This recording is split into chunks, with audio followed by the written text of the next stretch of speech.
السلام علیکم ناظرین، راہ امن میں میں ہوں آپ کا میزبان ایس ایم عرفان طاہر۔ آج ہم جس اہم موضوع پر بات کریں گے وہ حالیہ آزاد کشمیر کے انتخابات اور سیاسی پارٹیوں کا کردار۔ ناظرین، اگر دیکھا جائے تو آج کا احساس آج تک ہی محدود ہو سکتا ہے۔ آج کی فکر اور آج کی سوچ اور آج کا فائدہ شاید اس عرصے کے حد تک ہی محدود ہو۔ اسی طرح آج کی حقیقت کل کا افسانہ بھی بن سکتی ہے۔ ناظرین، سیاست کے اندر اگر دیکھیں تو یہ بڑا بے رحم کھیل ہے۔ یہ تخت سے تختہ دار تک بھی پہنچاتا ہے۔ زندگی کے تغیر و تبدل، تہذیب و تمدن، زندگی کے نشیب و فراز اور صبح و شام کو بدل دیتا ہے۔ کئی قوموں کی زندگیوں اور تقدیروں کا فیصلہ سیاستدان کرتے ہیں۔ آج اس اہم موضوع پر ہمارے ساتھ اسٹوڈیو میں جو شخصیات تشریف رکھتی ہیں میں ان کا تعارف کرواتا چلوں۔ میری دائیں جانب پہلی نشست پر تشریف فرما ہے محترمہ بلقیس صابر صاحبہ۔ یہ سیکرٹری اطلاعات ہیں پاکستان مسلم لیگ نون آزاد کشمیر کی۔ ان کے ساتھ دوسری نشست پر تشریف فرما ہیں عبدالخالق قادری صاحب، بہت ہی سینئر اور اچھے آزاد کشمیر کے یہ رہنما ہیں۔ آل جموں و کشمیر مسلم کانفرنس کو یورپ میں نائب جو صدر کے حیثیت سے مرکزی سیکرٹری کی حیثیت سے جو ہے یہ یہاں پر ریپرزینٹ کرتے ہیں۔ ان کے ساتھ تیسری نشست پہ جو تشریف فرما ہے شخصیت کسی تعارف کی محتاج نہیں، چودھری شاہ نواز پاکستان پیپلز پارٹی کے سابق صدر ہیں، برمنگھم کے سینئر رہنما ہیں اور یہاں پاکستان پیپلز پارٹی کے نظریاتی کارکن کی حیثیت سے ایک اپنی پہچان آپ رکھتے ہیں۔ میں اپنی گفتگو کا آغاز بلقیس صابر صاحبہ آپ سے کرنا چاہوں گا کہ آپ کیا دیکھتی ہیں جو آئندہ انتخابات آنے والے ہیں آزاد کشمیر میں، ان میں کیا تبدیلی واقعہ ہو سکتی ہے یا کیا آپ کو دکھائی دیتا ہے، کیا صورتحال پیدا ہوگی، کون سی پارٹی میجارٹی کے ساتھ آئے گی یا کیا سلسلہ پیدا ہوگا سیاست کے اندر؟ نحمد و نصلی علی رسول الکریم، اما بعد فاعوذ باللہ من الشیطان الرجیم، بسم اللہ الرحمن الرحیم۔ عرفان صاحب، آپ کی شکر گزار ہوں کہ آپ نے ہمیں آج اس عام موقع پر اور جو آزاد کشمیر پاکستان کے اندر جو الیکشن ہونے جا رہے ہیں اس کے حوالے سے آپ نے ہمیں منتخب کیا اور یہاں بلایا۔ تو میں یہ کہنا چاہوں گی کہ سیاست کے حوالے سے، الیکشن کے حوالے سے جو تبدیلی آئے گی وہ عوام جو ہے وہ تبدیلی لائیں گے اور جس طرح وہ چاہیں گے اس طرح کی وہ تبدیلی لائیں گے۔ چونکہ کوئی بھی پارٹی یا سیاستدان اپنے طور جو ہے نا تبدیلی نہیں لا سکتے جب تک عوام جو ہے نا وہ اپنے ووٹ کے ذریعے تبدیلی نہ لانا چاہیں۔ تو جو دوسرا گراؤنڈ ریالٹی ہے، جتنا میں سمجھتی ہوں کہ کوئی پارٹی جو ہے ڈیلیور جتنا وہ کرے گی یا جس نے کیا ہے اس کو اسی بنیاد پر ہی میرے حال میں جو ہے نا عوام اس کو اپریشیٹ کرے گی، منتخب کریں گے اور عوام کے ہاتھ فیصلہ ہوگا۔ عبدالخالق قادری صاحب، میں آپ کی طرف آؤں گا۔ آپ کیا سمجھتے ہیں کہ عوام کی خواہشات یا عوام کی امیدیں کس پارٹی سے جو ہیں وابستہ دکھائی دیتی ہیں؟ ریاستی پارٹی بھی آپ اپنے آپ کو جو ہے وہ کہتے ہیں، آل جموں و کشمیر مسلم کانفرنس کا ایک کشمیر کی سیاست میں بہت اہم کردار رہا ہے اور اقتدار میں بہت لمبا ایک عرصہ گزارا ہے آپ نے۔ آپ کس نظر سے دیکھتے ہیں آمدہ انتخابات کو کشمیر کے اندر؟ جی، آئندہ انتخاب جو ہیں یہ ہم یہی چاہتے ہیں کہ پرامن ہوں اور آزادی رائے کا ہر آدمی کو حق نصیب ہو۔ جن کے پاس جو موجودہ حکومت ہے، سٹنگ حکومت ہے یا جو ہماری فیڈرل گورنمنٹ ہے، وہ اس میں مداخلت نہ کرے تو جا کر ہم جمہوریت کی پاسداری اگر ہم خود ہی نہ کریں گے تو دوسرے کا احتساب کس منہ سے ہم کر سکیں گے؟ تو لہٰذا یہ جو الیکشن آئندہ، بلکہ زندگی میں جب بھی کوئی وقت انتخاب کا آئے تو ووٹر کا جو ووٹ ہوتا ہے وہ اس کے ایمان کی بھی نشانی ہوتی ہے، اور اس پر یہ فرض عائد ہوتا ہے کہ ووٹر اپنے ایمان کو بروئے کار سامنے رکھ کر مستحق آدمی کو ووٹ دے۔ اگر وہ مستحق آدمی کو ووٹ نہیں دے گا تو کل وہ لیڈر جو ہے وہ انصاف پسندی نہیں کرے گا اور ملک کے مفاد میں نہیں رہے گا۔ لیکن آج کل جو دولت کی فرعونی شروع ہو گئی ہے، اس سے مستحق لوگوں کو بہت دبایا جا رہا ہے۔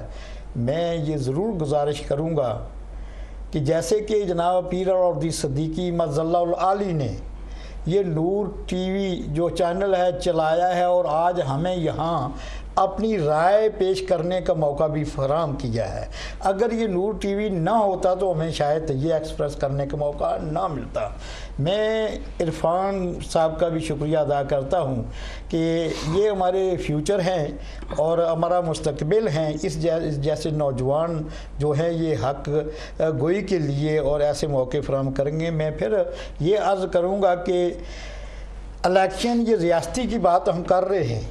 اور ریاست کی آئیڈینٹی کو ختم نہیں کرنا چاہیے۔ اگر ریاست کی آئیڈینٹی کو ہم ختم کر دیں گے تو پھر وہ ریاست کی ڈیمانڈ ہم کس حساب سے کر سکیں گے؟ تو یہ جو پے در پہ بے شمار، میں اس چیز میں نہیں جاننا چاہتا، چونکہ سردار ابراہیم صاحب بھی مسلم کانفرنس کو چھوڑ کر کے آزاد مسلم کانفرنس بنی، اس کے بعد 70 میں پیپلز پارٹی بنی، پھر لبریشن لیگ 63 میں بنی، وہ پھر جناب 75 والے الیکشن میں سم اپ ہو گئی پیپلز پارٹی میں۔ یہ ساری چیزیں ذاتیات کے لیے ہیں، وہ قوم اور ملک کے لیے نہیں ہیں۔ ان چیزوں سے ہمیں مبرہ رہنا چاہیے اور اپنی نسل کے لیے صحیح ترجمانی۔ چودھری شاہ نواز صاحب، میں آپ کی طرف آؤں گا کہ آپ کیا کس تناظر میں دیکھتے ہیں؟ اگر ماضی کو بھی ہم دیکھیں تو جو وفاقی حکومت ہوتی ہے اس کا کشمیر کے اندر کیا عمل دخل ہوتا ہے حکومت بنانے میں یا گرانے میں، یا آمدہ جو انتخابات ہے اس میں پاکستان پیپلز پارٹی جو ہے ابھی موجودہ حکومت میں ہے، آزاد کشمیر کے ایوان میں ہے، تو وہ کیا سمجھتے ہیں کہ پاکستان مسلم لیگ نون یا کوئی دوسری پارٹی جو پاور میں ہے پاکستان کے اندر وہ کوئی اثر و رسوخ دکھا سکتی ہے یا مداخلت کر سکتی ہے آمدہ الیکشن میں؟ بسم اللہ الرحمن الرحیم۔ عرفان صاحب، آپ کا بڑا شکریہ، آپ نے مجھے یہاں انوائٹ کیا۔ جہاں تک تعلق ہے نا پیپل پارٹی کا یا مرکزی حکومت کا، مرکزی حکومت جب بھی کسی کی بھی آئی ہے، آزاد کشمیر میں مسلم کانفرنس کی حکومت ہو یا پیپل پارٹی کی ہو، مرکز میں کوئی حکومت ہو، اس نے کبھی آزاد کشمیر کو نہیں چھیڑا ہے، اس کو فنڈنگ کی ہے اور ہمیشہ اس کو ہمارا کشمیر کے بیس کیمپ سمجھا ہے، اس کی ہمیشہ کسی نے یعنی کہ نون یا پیپل پارٹی کے وزیر اعظم نے آزاد کشمیر میں کسی حکومت کو یعنی کہ کبھی ان کو تنگ نہیں کیا ہے یا ان کا کبھی فنڈنگ بند نہیں کیا ہے۔ ایک تو یہ چیز ہے۔ دوسرا، آپ کو یہ بھی معلوم ہے کہ روحان صاحب کے آزاد کشمیر ہمارا ایک ایسا علاقہ ہے، یہ پاکستان کی یہ مجبوری ہے کہ وہاں کسی قسم کی دخل اندازی نہیں کر سکتا۔ ہم ان کے شکر گزار ہیں، ہماری لک آفٹ کر رہے ہیں۔ جہاں تک تعلق ہے پیپل پارٹی کا، پاکستان پیپل پارٹی کی بنیادی کشمیر ایشو پہ رکھی گئی تھی۔ بھٹو صاحب نے جب اقوام متحدہ میں بھٹو صاحب نے وہ پیپر کاغذات پاڑے تھے، آپ کو پتہ ہے کہ وہاں کشمیر ایشو کا نام نہیں تھا۔ بھٹو صاحب اس وقت وزیر خارجہ تھے، انہوں نے واک آؤٹ کیا، انہوں نے دیکھا ہے کہ ہماری حکومت اس وقت ڈکٹیٹر حکومت تھی، دوسروں سے بہتر تھی،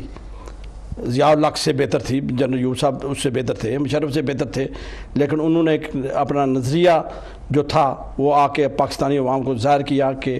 ہمیں وہ اہمیت نہیں مل رہی جو ملنی چاہیے تھی، لہذا انہوں نے پارٹی کی بنیاد رکھی اور انہوں نے یہ باقاعدہ اعلان بھی کیا تھا کہ کشمیر ایشو پہ ہم 1000 سال تک لڑیں گے۔ اگر لڑنا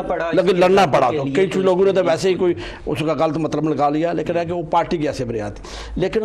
ہر پارٹی میں سلفش لوگ بھی ہوتے ہیں اور اپنے ملک کے یا کشمیر کے ہمدرد بھی لوگ ہوتے ہیں، زیادہ نظریاتی لوگ اس طرح سے۔ میری بھی ان لوگوں سے ریکویسٹ، خاص کر جو سیاسی لیڈر آتے ہیں آزاد کشمیر میں، خاص کر ان سے ریکویسٹ ہے سب جماعتوں سے کہ پلیز کشمیر ایک بہت بڑا ایشو ہے، آپ جب بھی بیرون ملک آتے ہیں، یہاں ہمارے پاس بہت پلیٹ فارم ہیں، یہاں ہمارے پاس ہاؤس آف لارڈ میں ممبر ہیں، ایم پی ہیں، کونسلر ہیں، ہم اس بیس سے ان کے ساتھ چلیں اور ہمارا یہ ایشو بہت جلد حل ہو سکتا ہے اگر ہم سلفش اپنے دوستوں کو، اپنے حلقے کے لوگوں کو سیاست میں لے کر اپنے جلسے، اپنی ایک اینٹ کی دکان نہ سجائیں۔ اور جہاں تک تعلق ہے آزاد کشمیر میں الیکشن کا، دیکھو اس وقت پیپل پارٹی کی حکومت ہے، مرکز میں نون کی حکومت ہے، ہمارے اچھے تعلق ہیں ان کے ساتھ۔ چونجی صاحب کے کچھ لوگوں نے 2-3 دفعہ کوشش کی ہے کہ اعتماد کرانے کی، لیکن مرکزی حکومت کے ہم شکر گزار ہیں، خاص کر میاں نواز شریف کے کہ انہوں نے، لیکن وہاں اگر دیکھا جائے تو پرائم منسٹر کا جو ہے تنازع بھی چل رہا ہے وزیر امور کشمیر کے ساتھ۔ پارلیمنٹ کے بعد باقاعدہ احتجاج کیے گئے، انہوں نے جو ہے بڑا بیہودہ سا لفظ بھی بولا پہاڑی بکرے کا وزیر اعظم کے لیے۔ میں سمجھتا ہوں کہ پورے کشمیری جو کمیونٹی ہے اس کا ایک وقار مجروح ہوا، بہت بڑا۔ تو اس پہ آپ کیا کہنا چاہیں گے؟ یہ چیز نہیں ہونی چاہیے نا، کیونکہ ہم کشمیری اپنا حق مانگتے ہیں، ہم ان سے کچھ نہیں۔ جتنی قربانیاں ضلع میرپور والے لوگوں نے دی ہیں نا، خاص کر اتنی کسی نے نہیں دی ہیں۔ اگر ان کو احساس ہونا چاہیے نا کہ ہمیں فنڈنگ دی جائے تو ہم وہاں حکومت چلا سکتے ہیں،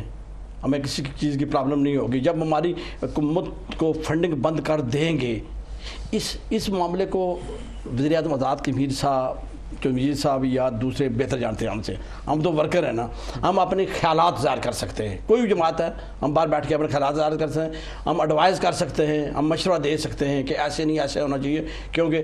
سب سے زیادہ کشمیر کے ساتھ یا پاکستان کے ساتھ، میرا پاکستان والوں سے زیادہ جو اوورسیز لوگ رہتے ہیں زیادہ ہمدردیاں ہیں ان کے ساتھ ہر مشکل وقت میں۔ لیکن جو بیس کیمپ میں لوگ ہیں، ایوان اقتدار میں بیٹھے ہیں، ان کو بھی اپنا عملی کردار جو ہے وہ ادا کرنا چاہیے۔ میں آپ بیس کیمپ کی کیونکہ بہت اہمیت ہے، جس طرح چودھری صاحب نے کہا، میں آپ سے یہ پوچھنا چاہوں گا کہ مرکز میں آپ وفاق کی جو پاکستان کی جو اسلامی جمہوریہ حکومت ہوتی ہے وہ بڑا کردار ادا کرتی ہے کشمیر کے حوالے سے، تحریک کے حوالے سے، تو آپ کیا یعنی سمجھتی ہیں کہ ابھی تک پاکستان مسلم لیگ نون جو ہے وہ کس نہج پہ چل رہی ہے، یا مسئلہ کشمیر کے حل کے لیے، سلوشن کے لیے کیا اقدامات اٹھائے جا رہے ہیں؟ میں سمجھتی ہوں کہ مسئلہ کشمیر حل کیے بغیر پاکستان بالعموم اور بالخصوص آزاد خطہ ادھورا ہے۔ اور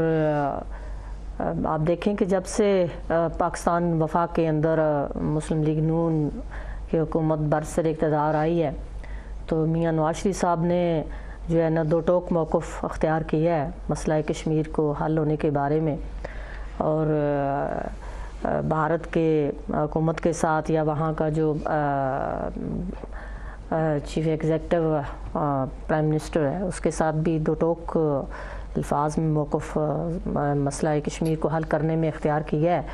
تو میں سمجھتی ہوں کہ یہ خالی کسی ایک پارٹی کا یہ ایشو نہیں ہے، اس کے لیے تمام پارٹیوں کو ایک پلیٹ فارم پر اکٹھا ہونا ہوگا اور اس موقف پر سب کو یکجہتی کا اظہار کرنا ہوگا۔ جیسا کہ ماضی میں کچھ عرصہ پہلے جو ہے نا مسئلہ کشمیر بڑا ہائی لائٹ تھا اور بالکل حل ہونے کی لگتا تھا کہ آج حل ہوا کہ کل حل ہوا، لیکن پھر کہیں تھوڑا سا سردخانے کی نظر ہو گیا، شاید کہیں سیاست کی نظر ہو گیا یا ذاتی رنجش یا اپنی پارٹیوں کی، یا میں سمجھتی ہوں کہ کہیں ذاتی مفادات اور سیاسی مفادات کی بھیڑ چڑھ گیا۔ اور میں سمجھتی ہوں کہ مسئلہ کشمیر کے بارے میں جو ہے نا ہمیں سب کو جو ہے نا ایک زبان ہو کر یکجہتی کا اظہار کرنا ہوگا، اور اس کے لیے کوئی بھی غلطی کی گنجائش نہیں ہے۔ جیسا کہ باقول شاعر کے لمحوں نے خطا کی اور صدیوں نے سزا پائی والی بات نہ کہیں ہو جائے۔ اور ہمیں میں یہ کہوں گی کہ پاکستان آزاد کشمیر کے اندر بھی ہمیں پارٹی سیاست کھیلنا نہیں ہوگا، ہمیں ایک قوم بننا ہوگا، ہمارا ایک نظریہ ہونا چاہیے، اور وہ کیا ہونا چاہیے، پاکستان کے اندر جو ہے نا تعمیر و ترقی، پاکستان کے عوام کے جو بنیادی حقوق ہیں ان کو ہم کیا ڈیلیور کر پاتے ہیں، کیسے ڈیلیور کرنا ہے۔ اور چونکہ پلوں کے نیچے سے کافی پانی بہہ چکا ہے، اور جتنے ہمارے میں سمجھتی ہوں کہ میجارٹی میں جن لوگوں نے بہت خاک چھانی ہے